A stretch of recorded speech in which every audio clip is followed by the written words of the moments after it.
channel. My name is Gianna, and I basically just talk about witchcraft as I know it. I also share spells, rituals, and potions, so if that sounds good to you, it would be super awesome if you subscribed and joined the giant Sup Witches family, which just reached 1,000 subscribers, which is pretty cool. I didn't think I was ever going to have 1,000 subscribers, so thank you guys for that. Before we get started, I do just want to say, if you have any type of witchcraft related questions, I am more than happy to answer them for you to the best of my ability. So go ahead and ask them in the comment section of any of my videos. I'll either make a video about it or answer it right on the spot. It kind of depends on the question. Today, actually, I am answering one of the questions you guys had. Someone had requested a spell to help them leave an abusive relationship with a toxic person that was just not working for them.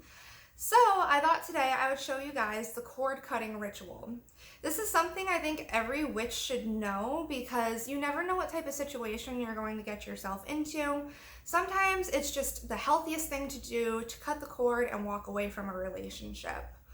So, cord cutting rituals are perfect for if you're trying to leave an abusive, toxic relationship. And that's with anybody. It doesn't have to be a romantic relationship. Basically, what this spell is doing is taking the energetic cord that connects you and another person and severing it. So any attachment that there may have been, any energetic residual energy that might be within your aura, within your spirit, that helps to sever that attachment, right? So it's a very healthy thing.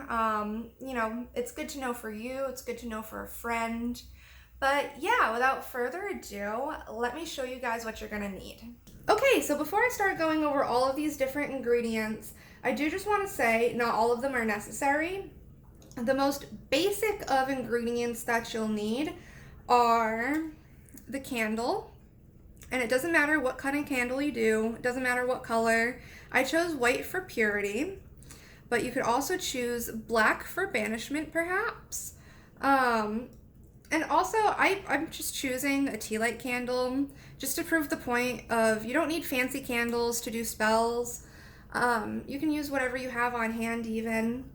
It's all about the intention, but tea light candles are kind of cool because they burn up really quickly and they're cheap, right? So moving on, we have 2 pieces of paper, not too big.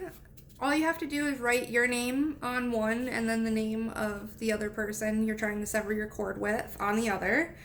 I chose light blue because to me light blue means healing. And that's really what I want out of this spell. It's really about healing the scars from the past and moving forward. So next you'll need, of course, a pen to write with.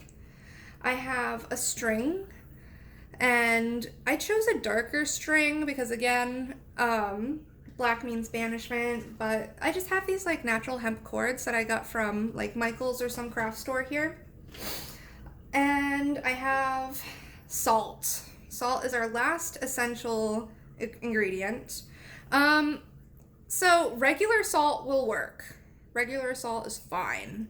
I today am using my protection and purification blend. I have a video on how to make this, and I will link that in the description and on the screen right now. But I just think that this blend is specifically engineered to be really great for this type of work. We have some healing herbs, we have some soothing herbs. I use Himalayan pink salt as well as sea salt, which is very grounding and purifying, but also has loving energies. So I think it's perfect for the spell. So now to talk about our non-essential items. Firstly, we have a mirror. I always try to do magic on top of a mirror because I feel like it amplifies the spell, right? I think I got that from the charming pixie Flora. She was an old YouTuber a long time ago. But yeah, I loved her and it just resonated with me. So now it's just something I always do. And you can get mirrors really cheap. I got that one at the dollar store. Next, we have some crystals. I have selenite here, which is purifying, and I feel like it has all these beautiful healing vibes because in its purification, it kind of cleans your aura and your chakras and makes healing a little easier. Next, I have some black tourmaline, which is purifying and grounding, and then some snowflake obsidian, which is also purifying and grounding. Next, I have my smoke cleansing bundle. Here I have sage today. So I have my sage situated upon this cute little fire safe plate that I got at Walmart. And that's just kind of where my incense lives. I charge it with different crystals and stuff. But yeah, that's just a nice tip to pre-charge all of your sage bundles like that. So, moving on. Our first step to casting the spell is taking the 2 pieces of paper and writing your name. Oh, if my pen works. And the other person's name. Right? Just like that. And what you're going to do is you're going to take each individually. So this one is your name. You would hold it in your hand. You can envision it like on fire or glowing or whatever you need to do to get your energy into it. Imagine you, what it means to be you. Really put the essence of who you are into this piece of paper. And when you do that, you're going to say, this piece of paper is now a representation and extension of who I am. Right? And then you're going to do the same thing, but with the other person. You're really going to channel the energy of the other person into this paper and then say the same thing. This paper is now an extension of the other person. Oh, some sage. So once you've done that, you're going to roll or fold. Doesn't really matter. I think scrolls are kind of cute. You're going to roll the paper just like that up into a ball. And you're going to tie it at one end of the string. Oh.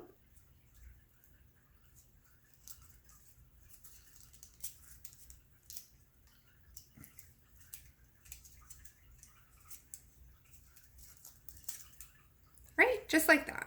And then you're going to do the same thing on the other side. Right?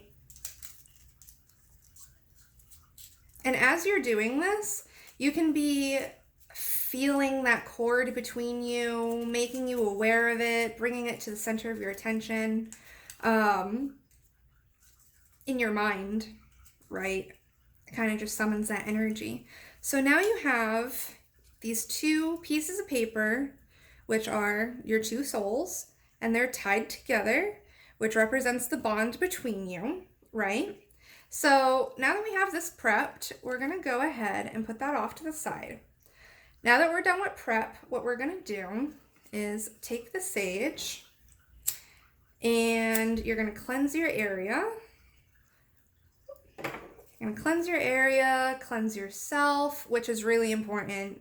You want to really take a moment to make sure that you're cleansed and grounded because this is serious work. You really need to be at your best, most pure form to start doing this. So I purified. I'm going to go ahead and open up my sacred space, call the elements, whatever it is that you do, cast your circle, and now we can start the spell proper. So what we're going to do is we're going to take the candle and we're going to put it right in the middle of the mirror. We're then going to take our salt and we're going to just kind of sprinkle it in circles 3 times around the candle. And I'm going clockwise, which some of you might think is very strange because you would think, well, aren't we doing a banishment and counterclockwise would do better, right?